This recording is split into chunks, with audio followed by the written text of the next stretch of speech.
Oh, do you want me? You Are wanna there say some new something? people here? Are there new people here now? I don't know if there's any new people here. If you have a question for the commissioners, there's cards over there, fill it out, get it up to the front here so we can ask them. There's 2 questions here, so I guess we'll just start. Would you want to say why the county commissioners are now in a different Oh. lineup? Well, that's something I do know about. Yeah, he knows Okay. that very well. I'm probably the instigator from this. With redistricting, the county had a redistrict, and so there was a realignment of districts. And so District 1 basically goes from Ellsburg Township all the way to the east end of the county, In Henderson? Henderson, all the townships in the city of Henderson. So that's why these 2 gentlemen are running against each other. I don't know, new district, old district, I don't know how you want to call that, but we had a redistrict in Ellsburg Township, and that's in our area. That's why they're here tonight. First question, what motivated you to run for office? We'll just do left to right again. All right. What motivated me the first time is their name's Ella and Melvin. They're my grandchildren, and I want to make sure our county stays in good shape and we do the right things in our county. I ran 2 years ago, and right now I feel like I actually owe the county time.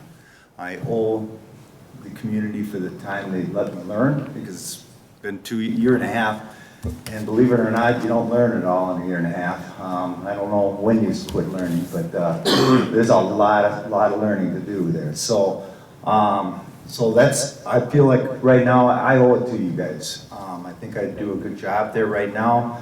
I feel like I'm the common sense guy, type of guy. I worked at Michael Foods as a project coordinator, all the way from, well, I started out as an electrician all the way up to a process engineer at the time when I left. And what it taught me is it taught me how to solve a lot of problems. There'd be nights I'd stay up all night trying to figure out what I'm going to do. But so you need to figure out how to solve the problems when you're in those positions. And I try to bring that to our county. I look at it, investigate it before I vote, and once I decide, sometimes I change my mind. I've had votes where in the middle of the meeting I'm going, oh, maybe they're right. So I'm open, to listen to their inputs of everybody. And I don't have all the answers, but I try to listen. There you go, Morris. Morris? What really motivated me to run for commissioner was this 10% inflation that's happening all over. And, county property taxes have been going up and up and up. And people are fed up with the way taxes are right now. And there was one other commissioner candidate from Henderson that was running. Nobody seemed to know him, and I felt, Bobby Harder was a great commissioner. Everybody loved her at Henderson. I said, somebody's gonna have to run from Henderson and take her place. And so that's really what motivated me to run. And I tried to find someone else. I thought, man, I'm a little too old for this job. But I couldn't find anybody, and so I filed at the last minute, and that's why I'm running right now. Okay. You will get the second question, and the second question is, what, in your opinion, are the 3 most pressing issues for the county, and how should they be addressed? I've talked to about 600 different households in the past 3 months. And without exception, I asked them, what problem do you have with Sibley County? And always they say property taxes, every time. They don't have a problem with roads, they don't have a problem with anything else dealing with the county except property taxes. And just from my own experience, I sold a small parcel of woodland, which I was paying $300 a year tax on that. Well, within 2 years, the fellow that bought that put up a modest house, and he's paying $5,400 taxes on that property now. And I hear this all over the eastern end of the county. They moved here because they thought the taxes were going to be less. Some of them 10, 15 years ago, and now they're finding out taxes are not less. And so that's the major problem. The second thing that's a problem is you look at the population of Sibley County. In 1950, there was roughly 15,000 people in Sibley County. Today, there's 14,800. Now, that's a shocking figure, because the other counties in our neighborhood have mushroomed in population. And if we want, and that's the third thing that I think is a problem in our county, is we don't have enough industry. Small businesses are tough to maintain also, but industry is really lacking. And when a factory decides to locate someplace else, they have to make sure that there's enough of a labor force there to support their business.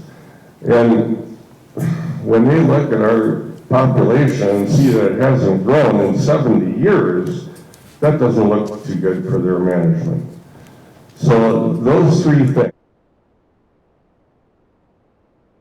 population stagnant and a lack of ability to entice industries to come here. Those are the three biggest problems I see in Sibley County. Okay, Peter? Yeah, I would agree. As far as the populations, it amazes me when I think about it. There's 15,000, same as what we had when I graduated.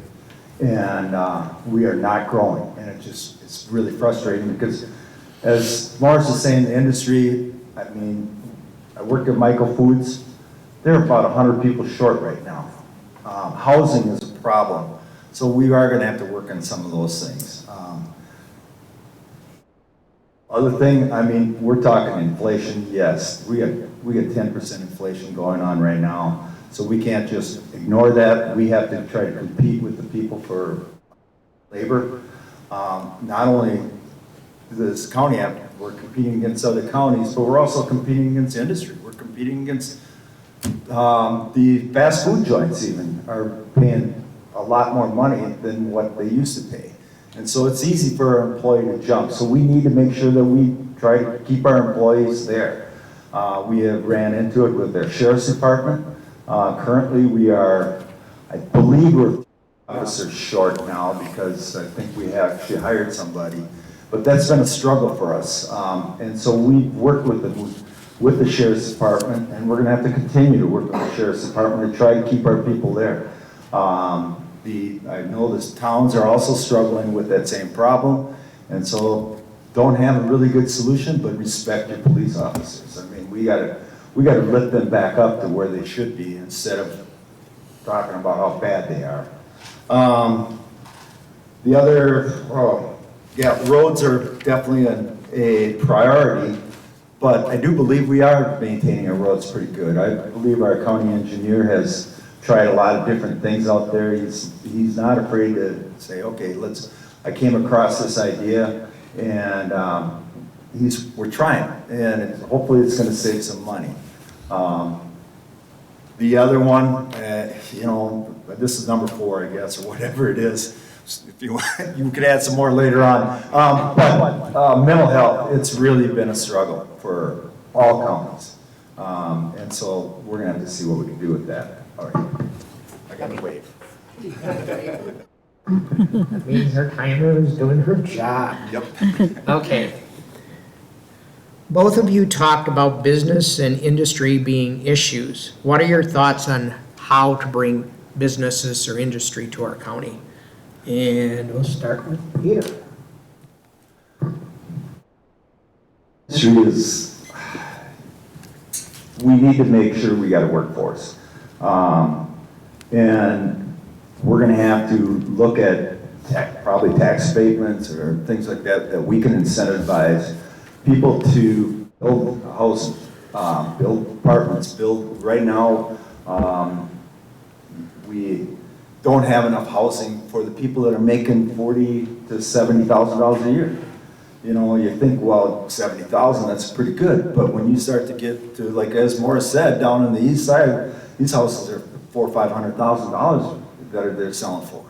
And Gaylord, they're selling for, you know, maybe $250,000 to $300,000. Well, at $700,000, $70,000 a year, it's pretty tough to do that, you know, especially if you don't have an apartment or something to start out with at a decent price. So we are looking at, we need to look at how we can solve that housing problem. And maybe, I believe at that point in time, our businesses will come in. Michael Foods had looked at expanding many times, but they struggle with labor force. And they just basically walked away from it and moved down to Des Moines, Iowa. And, but to be quite honest, they're struggling there too, so. Yeah, I think with anything, a person has to have an edge, and I think that's the same thing with the county here. And I think our edge could be lower property taxes. As compared to Scott County, as compared to Carver County, compared to McLeod County, if we can have that edge of having lower taxes and entice people to build in Sibley County and promote that, I think we can grow the county. But we have to keep those property taxes in check. And the only way we can do that is to make sure that the county government does not grow. We have to keep county government comparable to the size of the county. And if we don't do that, I'm afraid Sibley County is going to continue to struggle and as far as population.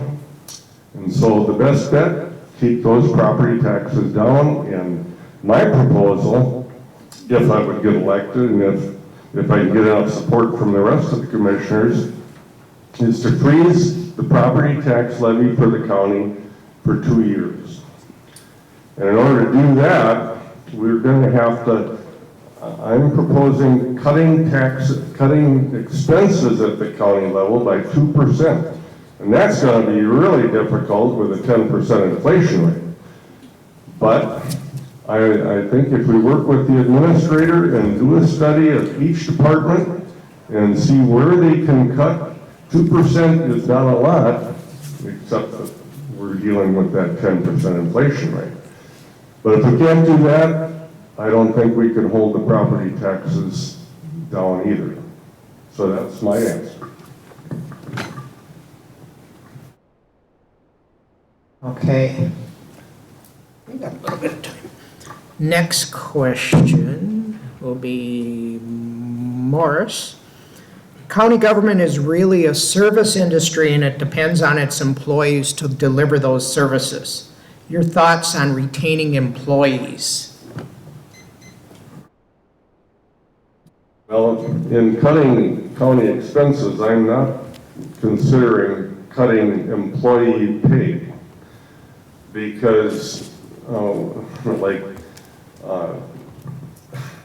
if we cut pay, we're going to lose employees, and we can't be losing employees.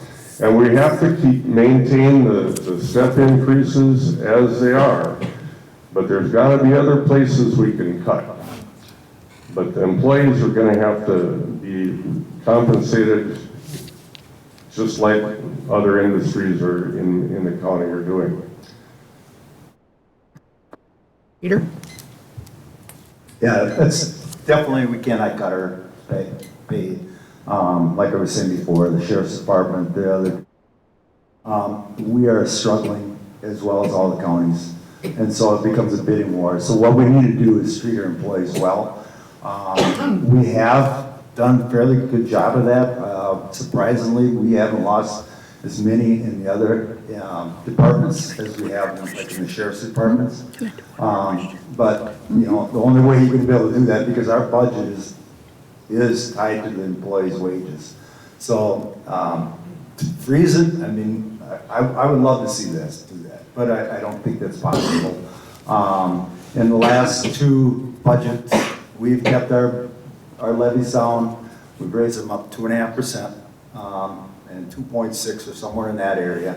You know, so we've done a pretty good job. We're using some surplus money, you know, to try to keep it down, but we're trying to keep the levy down so we can actually pay our employees also at the same time. We have one more question, and then you guys will each get a chance for a closing comment. The question writer said, makes a statement that says, lower property taxes means smaller government. What agency would you cut or trim? Okay, all right. Well, to be quite honest, I don't know which ones we trim. I've only been there a year and a half, but I've spent a lot of time talking to the department heads, and then the one department I really don't understand enough about right now in Human Health and Services. But what really happens is our county is, again, 15,000 people. But you know what? The state mandates that we do certain things. And it doesn't matter how big that county is, that we're still required to do certain things. And a lot of the stuff that we end up doing is mandated, and we can't just say, no, we're not doing them. I wish we could, and maybe we could do a better job. If we can get some of those mandates pulled back and say, okay, you need to take care of these people, but we're not gonna sit there and say, you gotta do it this way and this way and this way. And which happens all the time right now. And it's a sad situation because the state's telling us, here's some money, and now we're gonna tell you how to do this, and then we gotta end up covering it later on. It ends up being it starts out as a funded mandate, and then it ends up and goes away, and all of a sudden we are doing the same thing because they're still mandating it, but they're not funding it. First. Yeah, about the only way that I see we can cut expenses is just put a moratorium for about 2 years on any new projects of any kind. Any new spending, pretty much out of the question. And like Pete says, a lot of these programs are mandated and tough to cut, you know. So the only possibility is putting a moratorium on new. Okay, it's closing comment. Closing comment. Okay, closing comment. Well, you know, the population of our District 1 is on the east end, and I figure that's why I'm running, and I think, you know, that population has to be represented, and I'm going to be a conservative commissioner if I would be elected, and I'll try to serve all the people of the district. I have to remember where the population is too, and that's probably where most of the possible growth in our county is going to be, is on the east end of the county too, because we're closer to the metro area, Mankato, closer to more employment, and I look for Sibley to kind of be a bedroom community in the future. I would agree with Morris. There's a lot of population over there. And there's some really nice people over there. I've got to meet a lot of people over there. And it is a bedroom community. I'm hoping that we can make Sibley County more than a bedroom community though. I would love to see the western side of the county developed. Winthrop would possibly grow as industry, you know, I mean, even industry, I mean, there are some industries, if we could fill this town up with houses 7 miles away from Gaylord, and so they're not driving from New Ulm, Mankato, we're not busing them in all over the place, to work at Michael Foods, work at Unidor, work at all these, Gaylord has a fair amount of industry. Arlington has just opened up a metal workshop, and it's a well-paying positions that they have there. And so it would really be nice if we could get people from these companies to move out here. It always used to drive me crazy when I worked at Michael Foods and they hire a brand new plant manager, and next thing you know, he's in Waconia, living by the lake.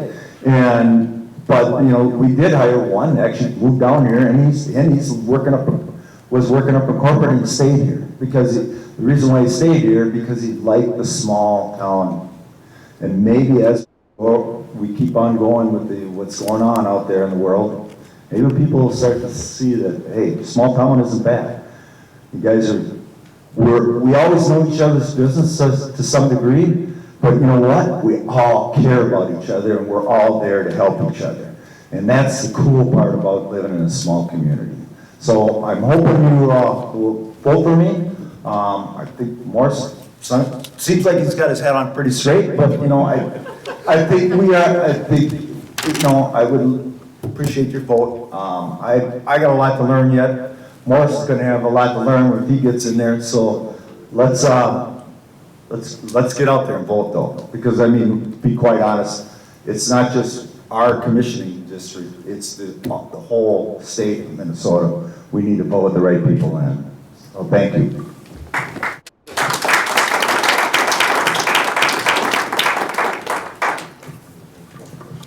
Well, in conclusion, it's a reminder that the public forum is actually ordinary citizens who are called upon to participate in a discussion with the issues that are important in their lives.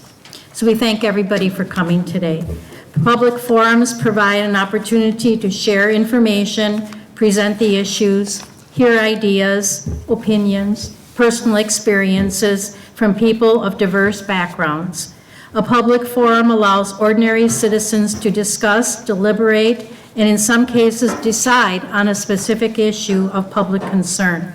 Ideally, it opens the path to follow-up opportunities where concerned citizens can deepen their discussion, develop alternative approaches, make recommendations, and sustain a dialogue with decision makers.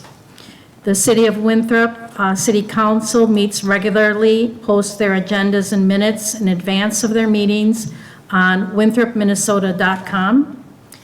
GFW School District also posts their board meeting minutes and agendas, their website, gfwschools.org. Sibley County Commissioners are on the county website, sibleycounty.gov. And we'd like to thank everyone, the Winthrop GFWC Women's Club, Dave Schauer, and all of the candidates who attended tonight. Please enjoy any refreshments and meet and greet the candidates. Thank you very much.